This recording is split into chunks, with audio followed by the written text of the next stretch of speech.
पहाटेची वेळ. गाव अजून अर्धवट झोपेत. दूर कुठेतरी कोंबडा आरवतो आणि त्या छोट्याशा मातीच्या घरात श्यामची झोप तुटते. तो उठतो. छपरातून थेंब गळतायत. काल रात्रीचं पाणी अजून घरात साचलेलं. तो बाहेर येतो. शेताकडे नजर टाकतो. सगळी जमीन फाटलेली. माती तोंड उघडून पाण्याची भीक मागते जणू. श्यामच्या तोंडून शब्द निघतात. देवा, अजून किती परीक्षा घेणार? आणि मागून सावित्रीचा आवाज येतो. अहो, देवाला असं बोलू नकास हो. श्याम वळून पाहतो. सावित्री हातात तांब्या घेऊन उभी असते. काय बघताय रोज त्या शेताकडे? काही बदलणार आहे का? श्याम थोडं हसतो. नाही, पण आशा तरी ठेवावी लागते ना. तिच्याकडं नाही आशा ठेवणार तर दुसरं कुणावर ठेवणार आहे मी? ती जवळ येते. आशेवर घर चालतं का हो?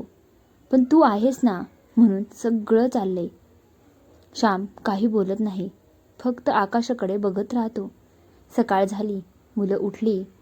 लहानगी मुलगी डोळे चोळत म्हणाली, आई, मला भूक लागली आहे. सावित्री चुलीजवळ बसली. पण चूल पेटवायला तिच्याकडे काहीच नव्हतं. ती भांडं उघडते. एक कण सुद्धा नाही. क्षणभर तिचा हात पूर्णपणे थांबतो आणि ती स्वतःशीच म्हणते, आज काय देऊ यांना?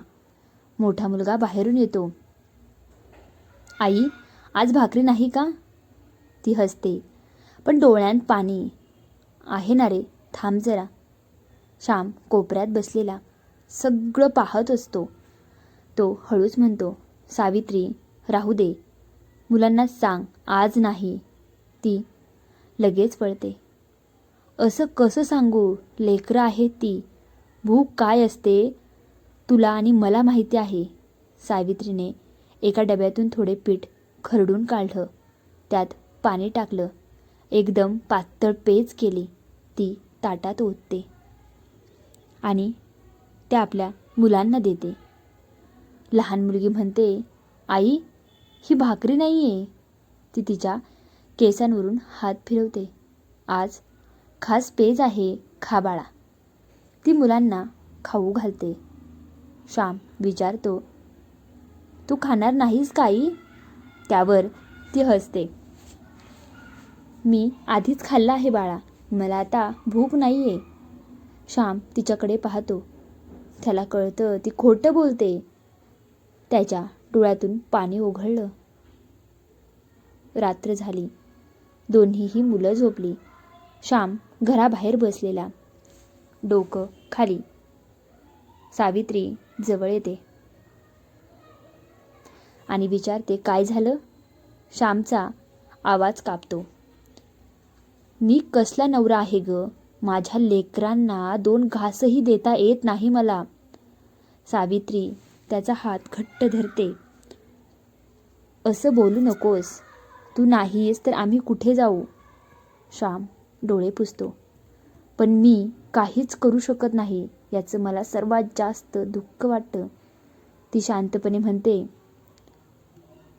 तू माझ्यासोबत आहेत ना, हेच माझ्यासाठी पुरेसं आहे. त्या एका वाक्याने श्यामचं मन हलकं होतं. 2 दिवस गेले. घरात काहीच उरलं नाही. चूल पूर्ण थंड. मुला रडायला लागली, आई, काहीतरी दे. सावित्रीच्या हातात काहीच नव्हतं. ती श्यामकडे बघते. श्याम उठतो. मी जातो गावाबाहेर. काहीतरी काम मिळते का ते बघतो.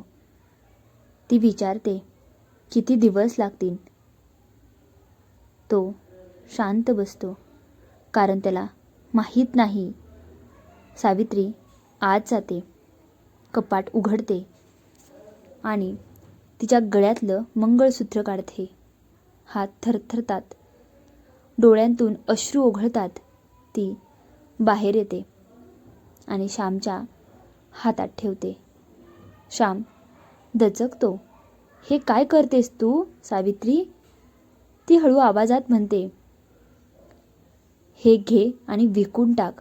श्याम मागे सरकतो. नको, हे तुझं सौभाग्य आहे. ती त्याच्या डोळ्यात बघते. माझं सौभाग्य तू आहेस, हे नाही. क्षणभर शांतता. ती पुढे म्हणते, हे गळ्यात घालून मला मिरवायचं नाहीये. माझ्या लेकरांना भूक लागले.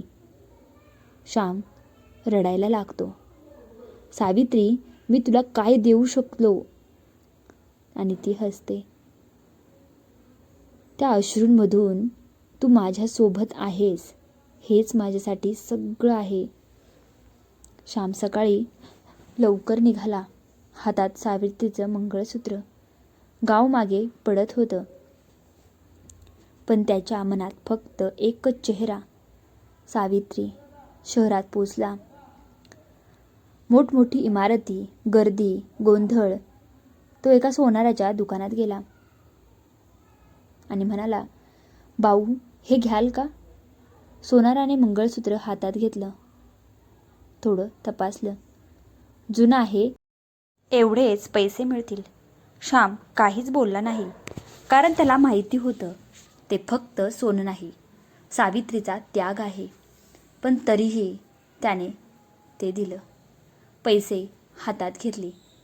डोळ्यांत पाणी.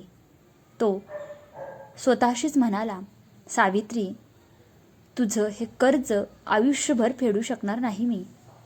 दिवसभर काम शोधत फिरला. एका ठिकाणी मजुरी मिळाली. मालक म्हणाला, काम करशील, खूप कष्टाचं आहे. श्याम लगेच म्हणाला, कष्टाची भीती नाही, भुकेची भीती आहे. इकडे गावात सावित्री दारात बसलेली, रस्ता बघत. मुलं विचारतात, आई, बाबा कधी येणार? आणि ती हसते आणि म्हणते, लवकर येतील. पण तिच्या मनात भीती. रात्र होते. ती झोपत नाही. स्वतःशीच बोलते, देवा, त्याला काही होऊ देऊ नको. माझ्यासाठी फक्त माझा नवरा माझा आधार आहे. म्हातारी सासू जवळ येते. सावित्री, काळजी करू नको, तुझा नवरा मजबूत आहे. सावित्रीच्या डोळ्यात पाणी. आई, मला त्याच्याशिवाय काहीच नाहीये. ती चुलीजवळ बसते. रिकामी चूल आणि त्या राखेत हात फिरवत राहते. जणू जुन्या दिवसांना स्पर्श करते. काही दिवसांनी श्यामच्या हातात पहिल्यांदाच स्वतः कमवलेले पैसे येतात. तो बाजारात गेला. थोडं तांदूळ, पीठ, थोडी साखर घेतली आणि एक छोटा गोड पदार्थही घेतला. तो स्वतःशीच हसला, आज माझ्या लेकरांसाठी काहीतरी गोड घेतो. आणि तो गावात पोचला. मुलांनी त्याला पाहिलं. बाबा आला, बाबा आला. तीनही लेकरं धावत आली. त्याला अंगाला बिलगली त्याच्या. श्यामचे डोळे भरून आले. सावित्री दारात उभी, त्याच्याकडे बघत. दोघे काही क्षण काहीच बोलले नाहीत. श्याम तिच्या जवळ गेला. हातातले पैसे तिच्या हातात ठेवले. हे बघ, तुझ्यासाठी. सावित्री हलकं हसते. आपल्यामुळे त्या एका शब्दात सगळं होतं. काही महिने गेले. हळूहळू परिस्थिती सुधारली. घरात पुन्हा चूल पेटू लागली. मुलं हसायला लागली. एक दिवस श्याम शहरातून परत आला. हातात एक छोटं डब्बा. सावित्री विचारते, काय आहे? तो काही बोलत नाही. डब्बा उघडतो. त्यात नवीन मंगळसूत्र. सावित्री थबकते. तिच्या डोळ्यात पाणी येतं. श्याम हळूच म्हणतो, त्या दिवशी तू जे दिलंस ना, ते मी कधी विसरणार नाही. तो तिच्या गळ्यात मंगळसूत्र घालतो. हे तुझं हक्काचं आहे, असं तिला म्हणतो. सावित्री त्याचा हात धरते. माझा हक्क तू आहेस हे नाही. दोघे एकमेकांकडे पाहतात. डोळ्यात अश्रू, पण चेहऱ्यावर समाधान. त्या छोट्याशा घरात अजूनही श्रीमंती नव्हती, पण एक गोष्ट खूप श्रीमंत होती, त्यांचं प्रेम आणि त्यांची साथ. गरिबी माणसाला तोडते, पण योग्य साथ असेल तर तीच गरिबी माणसाला घडवते. अशी साथ देणारी बायको मिळाली तर आयुष्य बदलतं का नाही? कमेंट करून मला नक्की सांगा. आणि हा व्हिडिओ तुम्हाला कसा वाटला ते मला नक्की कमेंट करून सांगा. आणि तुम्ही हा व्हिडिओ कुठून पाहत आहात ते पण मला नक्की कमेंटद्वारे कळवा. आणि ही स्टोरी तुम्हाला कशी वाटली कमेंट करून सांगायची आहे. व्हिडिओला लाईक करा, चॅनलला सबस्क्राईब केलं नसेल तर नक्की सबस्क्राईब करा. भेटूया पुढच्या व्हिडिओमध्ये. तोपर्यंत सर्वांना माझ्याकडून नमस्कार.